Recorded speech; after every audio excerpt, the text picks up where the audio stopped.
I टीवाला शेतकरी या आपल्या यूट्यूब चॅनलमध्ये सर्व बंधू आणि भगिनींचं स्वागत. तर आज आपण पाहून घेणार आहोत की लाडकी बहीण योजनेची KYC कशी करायची. त्यासाठी आपण ladkibaheen.maharashtra.gov.in नाहीतर आपण डिस्क्रिप्शनमध्ये जी लिंक दिली आहे त्यावर क्लिक करून ओपन करून घ्यायची आहे. इथे आपण पाहू शकता ब्लिंक करते KYCसाठी क्लिक करा. त्या ठिकाणी आपल्याला क्लिक करायचं आहे. क्लिक केल्याच्यानंतर आपल्याला आपला डेटा भरायचा आहे.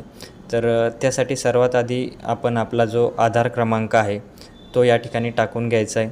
आधार क्रमांक अचूकपणे टाकल्याच्यानंतर आपल्याला जो कॅप्चा कोड खाली दिलेला आहे तो कॅप्चा कोड देखील अचूकपणे भरायचा आहे.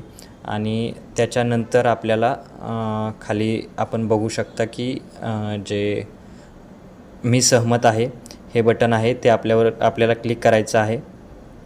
त्यानंतर तुमच्या आधारला जो नंबर लिंक आहे त्यावर OTP येईल. तो OTP आपल्याला या ठिकाणी भरून घ्यायचा आहे. OTP भरल्यानंतर सबमिट करा. त्यानंतर नवीन पेज ओपन होईल. त्यामध्ये आपल्या वडिलांचा किंवा पतीचा आधार क्रमांक टाकून कॅप्चा टाकून मी सहमत आहे वर क्लिक करा. त्यानंतर वडिलांचा किंवा पतीचा जो आधार नंबर दिला आहे त्याला जो मोबाईल नंबर लिंक आहे त्याला आलेला OTP टाकून सबमिट करा. OTP व्हेरीफाय झाल्यानंतर हे नवीन पेज ओपन होईल. त्या ठिकाणी पतीचे नाव आणि जात प्रवर्ग आणि बाकीची माहिती आपल्याला निवडायची आहे. त्या ठिकाणी दोन्ही पर्याय होय हा क्लिक करून खाली जो चेकबॉक्स आहे त्यावर देखील टिक मार्क करायची आहे आणि सबमिट या बटनावरती क्लिक करायचं आहे. त्यानंतर आपली KYC जी आहे ती यशस्वीरित्या पूर्ण झाल्याचा आपल्याला एक पॉपअप मेसेज दिसेल आणि अशा प्रकारे तुम्ही तुमची KYC करू शकता.